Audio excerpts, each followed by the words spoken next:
Transformer को आप directly नहीं बता सकते हैं कि दो टाइप के होते हैं, स्टेप अप ट्रांसफार्मर और स्टेप डाउन ट्रांसफार्मर। ट्रांसफार्मर के 18 अलग अलग टाइप के बारे में आज की इस वीडियो में बात करेंगे, साथ ही उनके एप्लीकेशन के बारे में, उनके उपयोग के बारे में बात करने वाले हैं।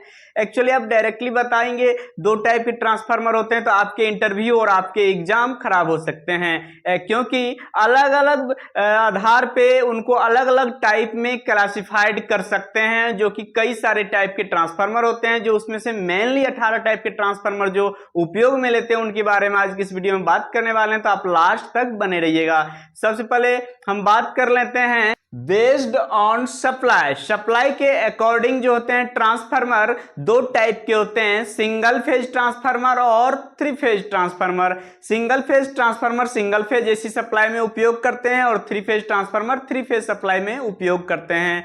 और उसके बाद अगर हम बात करें बेस्ड ऑन वाइंडिंग, वाइंडिंग के अकॉर्डिंग ट्रांसफार्मर जो होते हैं चार टाइप के होते हैं। कौन कौन से टाइप के होते हैं? सिंगल वाइंडिंग ट्रांसफार्मर होते हैं। फॉर एग्जाम्पल की अगर हम बात करें तो ऑटो ट्रांसफार्मर में एक ही वाइंडिंग होता है और उसी से वोल्टेज लेवल को एडजस्ट करते हैं, ऑटो ट्रांसफार्मर से कम ज्यादा कर सकते हैं। इनको अलग अलग नाम से ऑटो ट्रांसफार्मर को भी जानी जाती है, वेरिएबल ट्रांसफार्मर, वेरिक, और इनको ऑटो ट्रांसफार्मर के नाम से भी जानते हैं। इसका उपयोग स्टेबलाइजर वगैरह में करते हैं।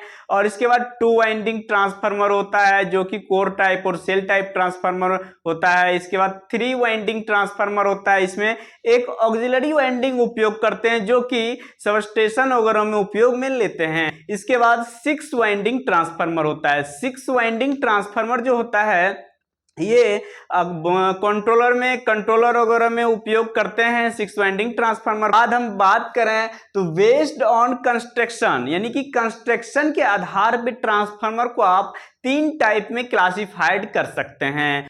कोर टाइप ट्रांसफार्मर के जो वाइंडिंग होते हैं वो दोनों साइड में होते हैं, कोर में होते हैं, और इसका जो मेंटेनेंस करना सबसे इजी होता है। और सेल टाइप ट्रांसफार्मर जो होता है इसके वाइंडिंग बीच में होते हैं और इसलिए इसका मेंटेनेंस करना डिफिकल्ट होता है। और इसके बाद थर्ड है very type transformer. Very type transformer जो है मेडिकल इंस्ट्रूमेंट वगैरह में उपयोग में लेते हैं और जो कई सारे इंस्ट्रूमेंट छोटे छोटे होते हैं उसमें उपयोग में लेते हैं वेरी टाइप ट्रांसफार्मर। अगर हम बात करें बेस्ड ऑन सर्विस, सर्विस के अकॉर्डिंग ट्रांसफार्मर को क्लासिफाइड करें तो दो टाइप में कर सकते हैं, डिस्ट्रीब्यूशन ट्रांसफार्मर और power transformer.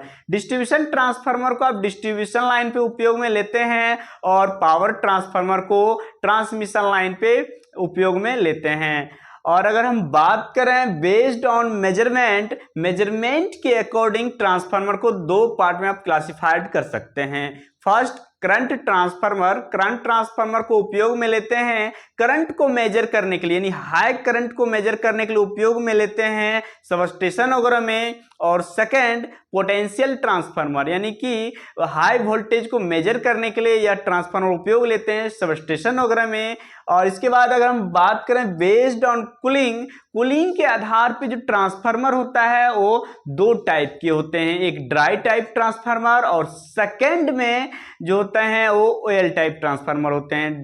Dry type transformer जो होते हैं उसमें कोई ऑयल वगैरह उपयोग नहीं करते हैं। और सेकंड जो ऑयल टाइप ट्रांसफार्मर होते हैं वो उसमें आप क्या करते हैं, मिनरल ऑयल वगैरह उपयोग करते हैं उसको कूलिंग करने के लिए। इसके बाद अगर हम बात करें बेस्ड ऑन वोल्टेज लेवल, यानी कि वोल्टेज लेवल पे जो ट्रांसफार्मर को क्लासिफाइड आप तीन टाइप में कर सकते हैं। कौन कौन से? स्टेप अप ट्रांसफार्मर, जिसको वोल्टेज को बढ़ाने के लिए, वोल्टेज को स्टेप अप करने के लिए उपयोग में लेते हैं। और स्टेप डाउन ट्रांसफार्मर, इस ट्रांसफार्मर को वोल्टेज लेवल को कम करने के लिए उपयोग में लेते हैं। और थर्ड जो है आइसोलेशन ट्रांसफार्मर है, इस ट्रांसफार्मर को जो है वोल्टेज लेवल को अप या डाउन करने के लिए उपयोग में नहीं लेते हैं, क्योंकि इसका प्राइमरी और सेकेंडरी वाइंडिंग दोनों बराबर होता है और जितना आप इनपुट देंगे उतना ही आउटपुट मिलेगा। तो उम्मीद करते हैं ये वीडियो आप लोगों के लिए काफी हेल्पफुल हुआ होगा। मिलते हैं अगले वीडियो में, तब तक के लिए जय हिंद, वंदे मातरम।